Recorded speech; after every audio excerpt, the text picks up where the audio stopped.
एक दिन की बात है, मुझे अभी भी याद है, बेअंत ने मुझे बुलाया सुबह सुबह और मेरे कान में कहा, अचानक सुबह सुबह एक जोरदार धमाके की आवाज होती है और प्रधानमंत्री आवास एक सफदरजंग रोड के बीचों बीच लगा हुआ बरगद का पेड़ आवाज से ऐसा सिहरता है कि पेड़ पर बैठी सैकड़ों बुलबुलें एक साथ उड़ पड़ती हैं।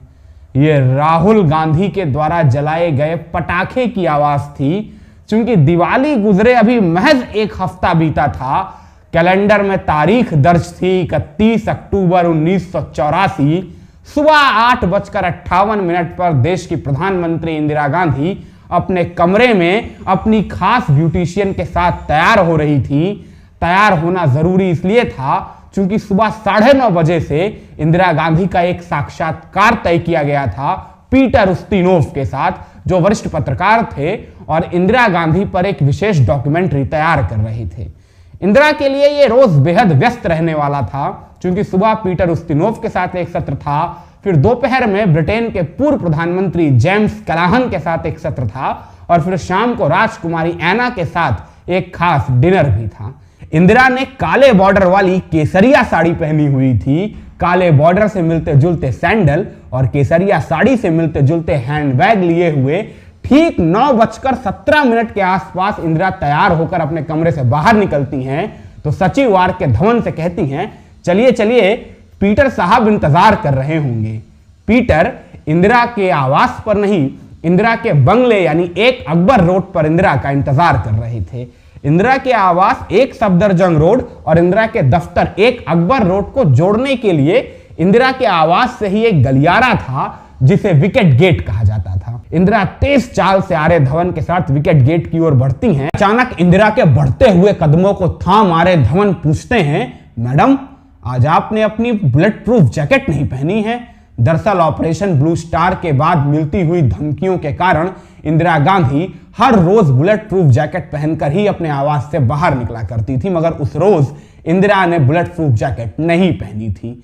इंदिरा ने आर्य धवन को मुस्कुराते हुए समझाया, कैमरे पर फिल्माने जाने वाली हूं, अगर बुलेट प्रूफ जैकेट पहन लूंगी तो कैमरा ट्रैक नहीं कर पाएगा। उस दौर में कैमरे की तकनीकें पुरानी हुआ करती थी, तो बुलेट प्रूफ जैकेट पहनने से डॉक्यूमेंट्री फिल्माने में परेशानी होती, इसीलिए इंदिरा ने उस रोज बुलेट प्रूफ जैकेट नहीं पहनी थी। आर्य धवन ने इस मौके की नजाकत को यूं ही भांपा और आगे बढ़ते चली गई। इंदिरा और आर्य धवन बात करते हुए विकेट गेट की ओर बढ़ते हैं कि अचानक इंदिरा आर्य धवन से पूछती हैं, सरदार जी नहीं नजर आ रहे हैं। आर्य धवन कहते हैं, मैडम, उनकी तबीयत खराब थी, इसीलिए उन्होंने अपनी ड्यूटी विकेट गेट पर शिफ्ट करा ली है। इंदिरा का इशारा सरदार बेअंत सिंह की ओर था, जो दिल्ली पुलिस में सब इंस्पेक्टर की नौकरी पर तैनात थे और बीते 10 बरस से इंदिरा के विशिष्ट सुरक्षा गार्ड्स में उनकी गिनती की जाती थी। ये वही सरदार बेअंत सिंह हैं जिन्हें महज 2 महीना पहले ही रॉ चीफ रामेश्वर नाथ काव ने इंदिरा के विशिष्ट सुरक्षा दस्ते से बाहर का रास्ता दिखा दिया था। वजह बेअंत की संदिग्ध गतिविधियां भी थीं और ऑपरेशन ब्लू स्टार के बाद उपजी वो विषम परिस्थितियां भी, जिन परिस्थितियों के कारण रॉ चीफ रामेश्वर नाथ काव इंदिरा के विशिष्ट सुरक्षा दस्ते के बीच किसी भी सिख सैनिक की तैनाती को लेकर कतई तैयार नहीं थे।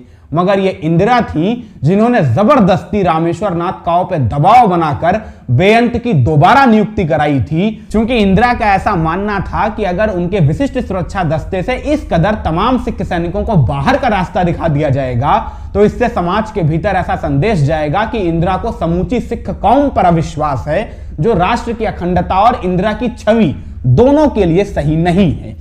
इसीलिए इंदिरा ने काव से कहा था तमाम सिख सैनिकों की नियुक्ति वापस बहाल की जाए, और बेअंत के लिए तो खास तौर से इंदिरा ने काव से कहा था कि अरे वो ऐसा कुछ कर ही नहीं सकता है, मेरे साथ 10 सालों से है, अच्छी तरह से जानती हूं उसे, राहुल के साथ खेलता है, राहुल को बैडमिंटन सिखाता है, नहीं, वो ऐसा नहीं कर सकता है, उसकी तैनाती तो तुरंत बहाल करिए और मेरे आवास पर ही कीजिए।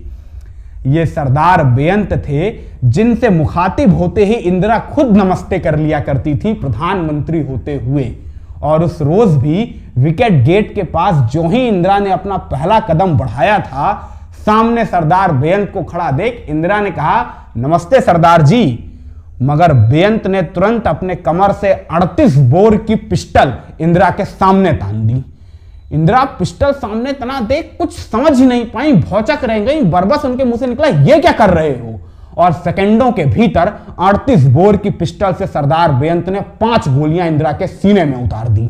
इंदिरा का सीना नहीं छलनी हुआ मगर विश्वास छलनी हो गया था। ये वही सरदार बेअंत सिंह थे जिन पे इंदिरा आंख मूंद के यकीन किया करती थी, और उसी बेअंत सिंह ने आज इंदिरा को मौत के घाट उतार दिया था। मगर इंदिरा को मौत के घाट उतारने से पहले इसी सरदार बेअंत सिंह ने राहुल के कान में कुछ ऐसा कहा था जिसे जान आज भी आपके पैरों के नीचे से जमीन निकल जाएगी, जिसे याद करते हुए राहुल आज भी इतना असहज हो जाते हैं कि उन्हें समझ नहीं आता है वो कैसे मनोभाव अपने चेहरे पर लेकर आए। अपने बचपन के सबसे पसंदीदा दोस्त को याद कर मुस्कुराएं या अपनी दादी के हत्यारे को याद कर रोष प्रकट करें। राहुल बेअंत को याद कर कहते हैं, एक दिन की बात है, मुझे अभी भी याद है, बेअंत ने मुझे बुलाया सुबह सुबह और मेरे कान में कहा, एक बात बताओ, अगर कोई तुम्हारे ऊपर ग्रेनेड फेंक दे तो क्या करोगे? मैं छोटा था, मुझे कुछ समझ नहीं आ रहा था। मैंने कहा पता नहीं। बेअंत ने मुझे पूरा तरीका बताया। मुझसे कहा, अगर कोई तुम्हारे आसपास ग्रेनेड फटे या बम गिरे तो तुरंत जमीन पर सीधा लेट जाओ, पेट के बल।